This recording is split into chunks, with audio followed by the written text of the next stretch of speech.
Bismillahirrahmanirrahim. Assalamualaikum warahmatullahi wabarakatuh. Selamat pagi. Perkenalkan, saya Uni Afrianti, Nurse Magister Keperawatan, NIDN 1128048601, dosen Universitas Muhammadiyah Banjarmasin. Di sini saya mengampu mata kuliah Keperawatan Medikal Bedah 2 pada program studi S1 Keperawatan, Fakultas Keperawatan dan Ilmu Kesehatan Universitas Muhammadiyah Banjarmasin. Adapun pada rencana proses pembelajaran semester ini di mata kuliah Keperawatan Medikal Bedah 2 terdiri dari 3 SKS teori dan 1 SKS praktikum. Adapun saya pengampu mata kuliah Keperawatan Medikal Bedah 2 ini yaitu pada sistem imunologi. Proses pembelajaran ini nantinya mahasiswa akan menjelaskan tentang anatomi dan fisiologi terkait sistem imunologi, kemudian mampu memahami asuhan keperawatan terkait sistem imunologi, kemudian mampu mensimulasikan pendidikan kesehatan dengan kasus gangguan sistem imunologi, sampai dengan bagaimana melaksanakan fungsi advokat pada sistem imunologi ini. Nah, untuk perkuliahan di Keperawatan Medikal Bedah 2 ini, mahasiswa akan mendapatkan 3 SKS teori yang dilaksanakan pada tatap muka di kelas ya, sedangkan 1 SKS adalah praktikum yang nantinya akan dilaksanakan praktikum di laboratorium.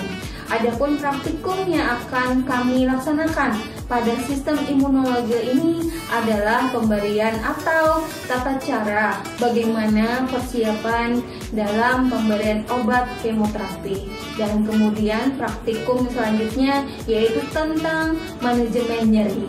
Dan yang terakhir, evaluasi yang dilakukan pada pembelajaran Keperawatan Medikal Bedah 2 ini adalah di pokok pembelajaran ini nantinya mahasiswa akan melaksanakan ujian, yaitu ujian teori atau materi yang sudah disampaikan kemudian dikembang ulangkan. Kemudian ada ujian praktikum mulai dari anatomi dan praktikum yang sudah dilakukan di laboratorium itu sebelumnya. Nah, untuk proses dari perencanaan pembelajaran dalam sistem imunologi pada Keperawatan Medikal Bedah 2 ini di program studi S1 Keperawatan Universitas Muhammadiyah Banjarmasin yang nantinya akan dilaksanakan dalam proses perkuliahan ini, dari akan kami sampaikan bahwa dalam proses pembelajaran yang akan diawali dari proses pembelajaran itu di kelas. Jadi terima kasih, mungkin cukup sekian dari kami terkait pemaparan rencana pembelajaran semester di mata kuliah Keperawatan Medikal Bedah 2 pada sistem ini. Sekali lagi terima kasih. Wassalamualaikum warahmatullahi wabarakatuh. Bismillahirrahmanirrahim. Assalamualaikum warahmatullahi wabarakatuh. Waalaikumsalam warahmatullahi wabarakatuh. Apa kabar semuanya? Baik. Alhamdulillah kita hari ini ketemu kembali ya dalam pertemuan kedua ya tentang Keperawatan Medikal Bedah 2. Sebelumnya kita pertemuan pertama mungkin membahas tentang anatomi, tapi sebelum kita masuk pengajaran, alangkah baiknya kita berdoa menurut agama dan keyakinan kita masing-masing. Ibu minta ketua kelas di sini siapa? Oke, silakan pimpin berdoa hari ini ya. Semoga dilancarkan gitu ya. Oke, baik. Baik, sebelum kita mulai pembelajaran, maka sebaiknya kita membaca doa terlebih dahulu menurut agama dan kepercayaan kita masing-masing. Berdoa dimulai.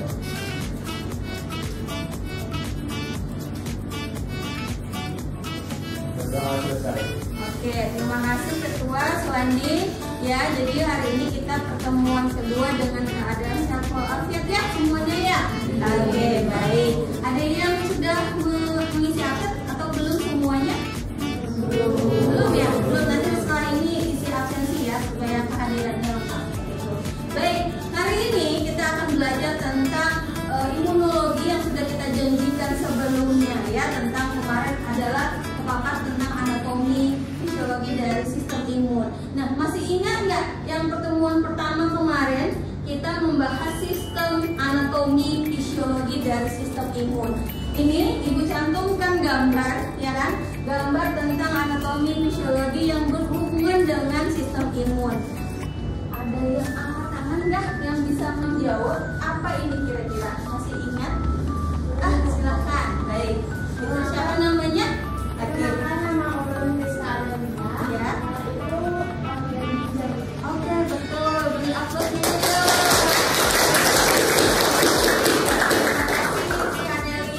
Yang kedua kira-kira apa? Kira-kira. Ya, silakan. Siapa namanya?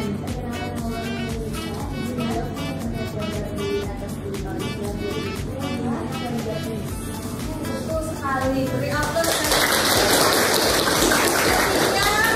Apa tuh kira-kira di atas tuh? Biasanya ini bersifat namanya sensitif gitu ya, pada sistem imun ini berhubungan sama sekali gitu ya. Apa kira-kira tuh? Ya, silakan. Nama saya Ahmad Basri, Bu. Ya. Itu belajar harmoni, Bu. Betul. Nah, kalau di gambar itu di mana posisinya kira-kira? Ini, Bu. Situ mana? Di gambar sedang. Di gambar, Bu. Di bagian aksila ya.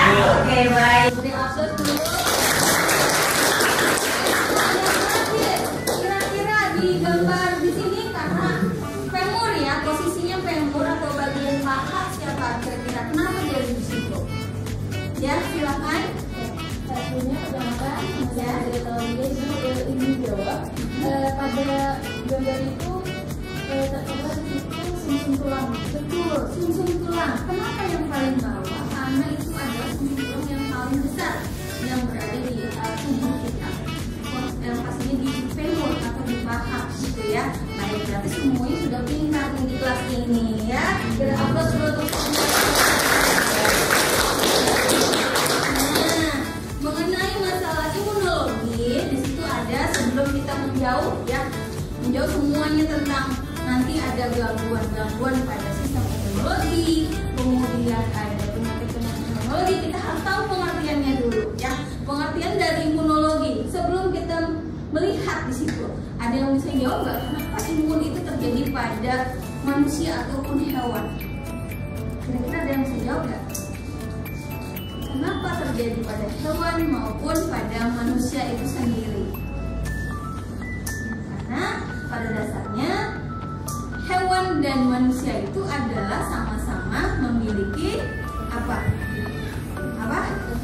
Betul, kekebalan tubuh. Jadi yang namanya imunologi itu adalah apa tadi? Dan kata kawan-kawan tadi adalah kekebalan tubuh. Sistem kekebalan tubuh ya. Biasanya kalau orang singkat sistem imun, Bu. Betul juga seperti itu. Ya, jadi secara tidak langsung ilmu yang mempelajari tentang sistem imunitas ya, atau kekebalan akibat adanya rangsangan molekul asing ya kan, dari luar maupun dari dalam tubuh manusia maupun hewan itu sendiri, baik bersifat infeksius maupun bersifat non infeksius. Infeksius contohnya apa? Pada kasus apa nih? Misalkan terjadi kena paku yang mungkin apa? Bersifat berkarat, betul. Itu sifatnya adalah infeksius. Kalau non infeksius seperti apa? Contoh gatal-gatal. Nah, itu non infeksius. Artinya kita dapat dari kuman, dari bakteri, dari apa lagi? Dari hama, betul. Nah, jadi semuanya itu bersifat sistem imun tubuh dalam ini kita ya. Nah, jadi sistem imun, apa sih itu sistem imun? Misalkan ya, sistem imun adalah suatu sistem dalam tubuh yang terdiri dari sel serta produk zat yang dihasilkan yang bekerja sama secara kolektif dan terkoordinir untuk melawan benda asing, ya kan? Seperti kuman-kuman, penyakit ataupun racunnya, ya, yang masuk ke dalam tubuh sendiri, ya kan? Kuman-kuman mungkin di dalam kelas ini yang tidak nampak, tapi ada yang nampak. Nah, kita lihat gambarnya. Oke, yang pertama ini ada gambaran 8 total gambaran yang mungkin sering kita dapatkan di dalam keseharian kita ataupun di dalam tubuh kita sudah ada cikal bakalnya nih gitu. Yang pertama virus. Virus, apa itu artinya virus? Ya, Desi silakan. Virus itu merupakan mikroorganisme patogen yang hanya dapat bereplikasi di dalam sel. Betul, yang hanya bereplikasi dalam sel. Betul. Jadi virus itu sebenarnya adalah sel yang tumbuh di dalam sel-sel di dalam tubuh kita. Bukan tubuh manusia tapi hewan juga tumbuh, gitu ya. Baik, itu setuju saya. Yang kedua, karsinogen. Apa itu karsinogen? Boleh ada yang angkat tangan ya? Ya, silakan. Sel kanker, betul sekali. Nah, tadi sudah Ibu singgung ya, bahwa sel kanker itu adalah cikal bakal yang mungkin setiap manusia itu ada, punya gitu ya. Tapi yang memperberat atau memperbesar dan memperkecil sel kanker sendiri itu siapa? Kitanya sendiri gitu. Ya, kitanya sendiri. Contoh pada siapa yang memperbesar atau memperkecil? Setiap hari kita makan, apa nih yang kurang bagusnya? Apa kira-kira? Yang berpengawet, ya kan? Seperti apa pengawetnya? Yang apa contohnya? Yang instan, junk food, apa lagi? Freezer food, apa lagi? Frozen food, ya kan? Intinya yang berbentuk instan. Kira-kira Bu, kalau saya di pos nih sering makan mie instan setiap hari, bagus apa tidak? Tidak bagus, itu kurang ininya ya. Jadi karsinogen hati-hati sekali. Kita setiap tubuh manusia pasti ada yang menyimpan sel-sel kanker kita. Di mana aja sel kankernya itu Bu terjadi? Misalkan, ada yang tahu nggak di mana aja tubuh sel untuk kanker terjadi? Kalau perempuan biasanya di mana nih? Paling tinggi adalah data kasus yang tertinggi ya, sesuai dengan jurnal mengatakan bahwa CA mame itu adalah penyakit 10 penyakit mungkin yang terbesar yang mematikan gitu ya. Bahkan kalau misalkan CA mame atau ada yang lain lagi itu gitu. Intinya CA itu adalah hati-hati seperti itu. Karsinogen. Kemudian ada pollution. Apa tuh? Polusi. Dapat dari mana kita polusi itu? Udara dapat dari mana? Kendaraan bermotor, apalagi asap. Asap apa contohnya? Asap pabrik, asap rokok, betul. Apalagi? Asap sampah, betul. Apalagi? Apalagi kira-kira? Banyak ya. Yang paling beresiko adalah yang menjadi adalah pasif kita sendiri, yang menghirup orang lain ternyata penyakitnya ke kita, itu namanya pasif gitu ya. Oke, kemudian pollution tadi sudah. Germ, apa itu germ? Masih ingat germ? Apa itu? Adalah kuman. Kuman dapat dari mana kuman? Dari, boleh nggak Bu, dari makanan kuman itu ya? Atau dari pakaian yang mungkin tidak kita cuci selama 1 tahun misalkan? Apa nih kira-kira? Dari mana kuman itu? Dari mana? Atau Bu, dari cuci tangan yang belum bersih misalkan? Kuman. Akhirnya kita jadi sakit-sakitan. Salah satu yang paling sering adalah diare, ya kan? Ya, diare yang mungkin BAB lebih dari 3 kali itu sebutnya diare. 1 hari lebih dari 3 kali ya, kita sifatnya namanya diare seperti itu. Kuman. Ada toksin. Apa itu toksin? Racun. Racun dapat dari mana? Dari keong? Dapat dari mana? Dari obat. Kenapa obat terjadi? 1, kelebihan dosis, expired gitu ya. Apalagi? Campurannya berlebihan zat kimianya, jadi akhirnya menjadi racun gitu ya. Oke, kemudian ada kumus. Apa itu kumus?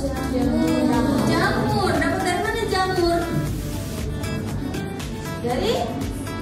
Dari yang tidak terpapar oleh matahari ya kan. Apa tuh menyebabkan apa tuh kita tuh lembab, akhirnya menjadi jamuran gitu ya. Apalagi kemudian kebersihan diri, contoh dalam kebersihan diri kulit, kenapa jadi berjamuran. Akhirnya apa tuh namanya tuh kalau istilah kita? Manu, betul. Jadi harus apa istilah kita tuh? Mandi. Mandi berapa kali sehari? 2. Dapat tahu dapat 3 nggak apa-apa gitu ya. Kemudian ada bakteri. Bakteri dapat dari mana? Dapat dari mana? Dari kotoran boleh. Dari apa lagi? Dari mana lagi? Makanan kadaluarsa, betul, pintar. Apa lagi? Kawan-kawan semua ini jujur pintar ya, gitu ya. Jadi sebenarnya kita mereview saja, mengulang saja, gitu ya. Apalagi bakteri tadi. Dapat dari mana tadi? Sampah, betul. Apalagi makanan yang mungkin tidak kita cuci atau kita bersihkan sebelum kita memakannya, ya kan? Nah, terakhir apa itu? Parasit. Apa tuh parasit? Oke, dari tadi cowoknya silakan. Apa kira-kira parasit itu dapat dari mana? Bu, boleh nggak Bu? Parasit itu tumbuh hewan ya Bu? Seperti itu ya. Parasit dapat dari mana? Ya, sisa-sisa apa nih parasit itu? Sisa-sisa makanan gitu ya, atau yang mungkin tumbuh dari hewan. Contohnya misalkan apa nih kira-kira? Cacing, betul. Atau apa istilahnya? Intinya banyak ya. Salah satu yang mungkin kita kenal adalah cacing. Itu cacing yang ada di tubuh. Kalau misalkan kita buat habis, tidak ditemukan, akhirnya kita tidak bersih, tidak dapat menerima. Atau misalkan dalam istilah bahasa, ini mitos atau fakta sih sebenarnya, kalau misalkan kita makan kelapa, nah dalam istilah bahasa Banjar itu apa? Kamian, nah betul ya. Jadi itu hati-hati, boleh saja dimakan ya, tapi istilahnya jangan terlalu banyak gitu ya. Nah oke, itu yang mungkin molekul asing yang sering mempengaruhi dalam tubuh kita. Sampai di sini udah kita diskusikan ya? Tidak ada ya? Oke, baik, kita lanjutkan ya. Nah, ini akan Ibu tampilkan video, sebenarnya video yang akan kita praktikkan nanti supaya sistem imun kita itu akan terjaga seperti itu. Ibu putarkan, tapi mohon maaf ini suaranya kayaknya ini ya, tidak ada ya. Gitu. Ini adalah kelenjar timus. Kelenjar timus ini posisinya ada di torak kita. Nah, ini pegang masing-masing di situ ya. Atau kalau ada yang mencoba silakan berdiri, kaki-kakinya mungkin boleh minta tolong. Ya, silakan. Nah, jadi sambil kita melihat itu, terima kasih. Oke, sini lihat. Jadi timus kita itu, kita punya tangan sini ya, betul. 2 tangan itu seperti pada video, kita ketuk-ketukan. Mungkin kita coba semuanya. Nah, ini kalau merasa ada getarannya kayak mau batuk, berarti sistem imun kita sekarang lagi menurun. Kira-kira ada yang merasa enggak? Nah, gitu ya. Nah, itu adalah sistem imun ya. Jadi merasa nggak? Merasa ya? Ada ya? Nah, jadi sistem imunnya berarti mungkin ya siapa namanya tadi? Iqbal mungkin tadi malam kurang tidur ya gitu, atau banyak tugas nih Iqbal ya. Oke, baik, terima kasih ya, terima kasih Iqbal. Baik, nah masih lanjut dalam video, nanti sambil begini aja ya. Kalau misalkan kita masih menggetarkan, Bu, berapa kali sehari dalam untuk menggetarkan ini kira-kira selama proses kita apa namanya merasa tidak nyaman, boleh kita tepukkan gitu. Ya, atau misalkan pada pagi hari supaya tubuh kita terlihat boleh seperti itu. Nah, ada yang kita diskusikan nggak? Cukup jelas pada materi hari ini? Jelas. Oke, kalau cukup jelas berarti tugas kita hari ini nanti adalah apa istilahnya? Pertemuan ketiga nanti Ibu sambung lagi untuk nyambung sistem imun atau gangguan-gangguan imun pada tubuh kita. Nanti PR-nya adalah baca ya literatur buku yang mungkin nanti Ibu sampaikan ya, ada literatur yang mungkin harus dibaca dulu sebelum pertemuan kita selanjutnya. Baik, kalau tidak ada, Ibu ucapkan terima kasih. Semoga nanti pertemuan selanjutnya kita disehatkan, badan supaya kita ketemu lagi, ya. Supaya kita ketemu lagi dalam sistem Cipong selanjutnya. Baik, mungkin itu saja. Terima kasih sekali lagi dan Ibu akhirnya dengan ucapan wassalamualaikum warahmatullahi wabarakatuh.